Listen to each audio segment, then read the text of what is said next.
true. It's been a minute. You know, Eric, obviously not with the Lynx last season during their finals run, but I'm sure you watched the finals. Is it a little weird not having a New York Liberty Lynx game earlier than the very end of July? Schedule always gives us a couple quirks like that. A little strange. We have a couple teams like that. Indiana we haven't seen yet either, except for Commissioner's Cup. And I don't know. It is what it is. It's here now. We know we're going to see them a bunch, and we'll take this first one as it comes. And we just spoke with Yvonne. I noticed yesterday you were out there working with her quite a bit after practice. How's she been adjusting to the team? Good. I think when you get somebody who's been a pro for a long time and has had to hop into different situations overseas and all that, those people adjust pretty quickly. For a point guard, she just wants to make sure she knows the playbook and what she can get us into offensively, and then I think we're really going to like her ball pressure on defense. Cheryl had kind of mentioned yesterday, having T go down with that ankle kind of sent a shock to the system of, we don't have another point guard. Do you kind of agree with that assessment of maybe it was good to get that depth in for the rest of the season? I mean, I think we're not dumb, obviously. We saw what the roster looked like at the start of the year, and we knew that was an area where we were a little light, and then when T goes down, it kind of throws it right in your face. And so, I don't think we're set for the rest of the season. There's a long way to go, and get a look at Yvonne, and I like her vibe, and hopefully she can help us. Eric, it's kind of like a unique this season that we've seen, players leave teams like DB, obviously changed, Emma Miesemann being a free agent, and then verbally committing to the Liberty. I guess, what was your reaction to that news, and how unusual is this situation that there is some of these marquee players that were mid-season pickups? I think it's maybe the start of the new normal. I guess we'll see. Teams, when they sense an opportunity to get a good player and to improve their team, I think we know how competitive the league is, so everybody's going to try to improve as the season goes along. I think each situation's a little unique on its own. Like DB's situation's unique. Emma, obviously, with Eurobasket and other players in that same mode. I think more Europeans have decided to come play in the league, and that's a good thing. So when Eurobasket ended, there was a few more opportunities for people.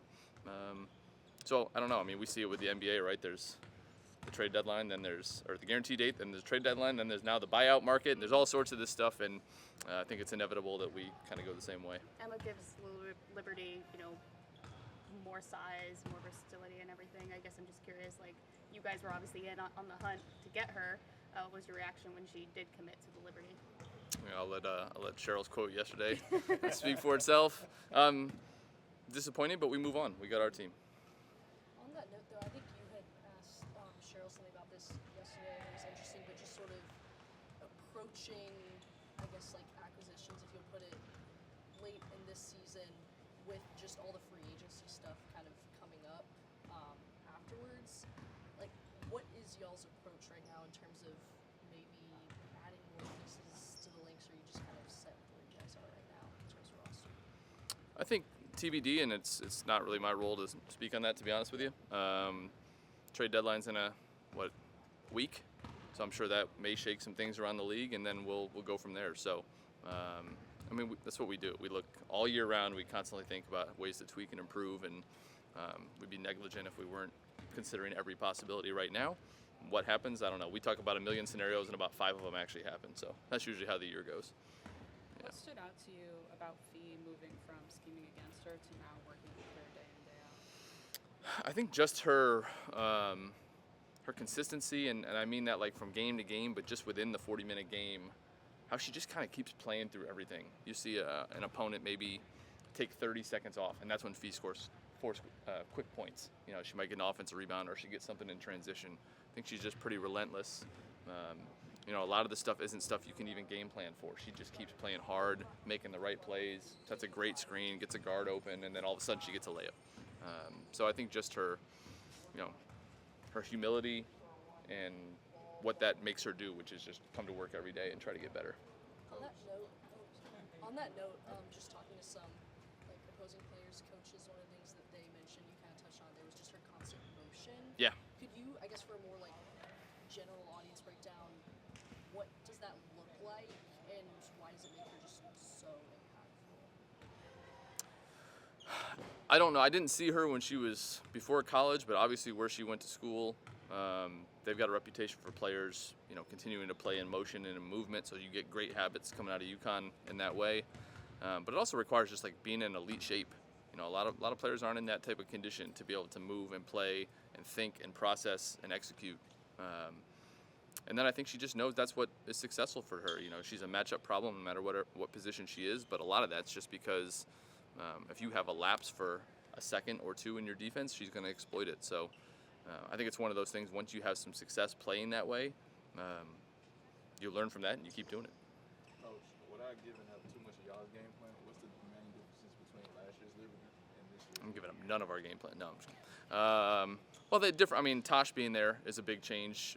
Not having Laney, not having Thornton, but now they look a little bit different with Cloud as a point guard, and we're going to see a little bit different version of them tonight without some of their bigs. So I don't know. We're going to have this game, and then we're going to play them 3 times in a couple weeks, and they'll probably look different then than they do now. So we got to play the team that we're facing tonight, and I think we're going to see a lot of guard play from them plus JJ inside. So we know what that challenge is. Coach, on a lighter note, the pairing with Justin Vernon, I've been asking some of the players, who has the best taste in music on the team?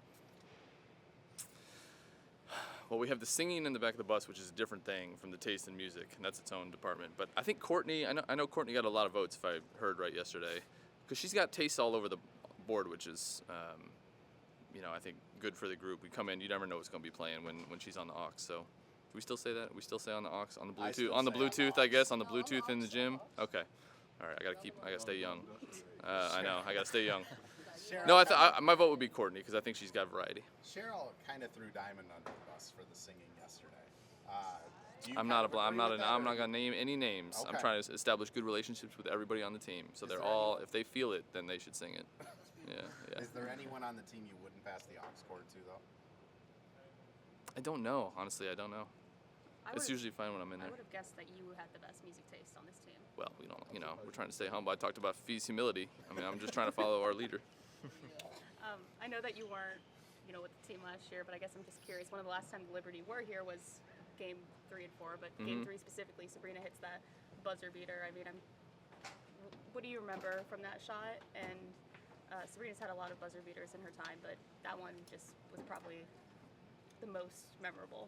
I've been on the end of a couple, maybe not buzzer beaters, but some definite big shots in the last minute of games, and I just remember that series more generally.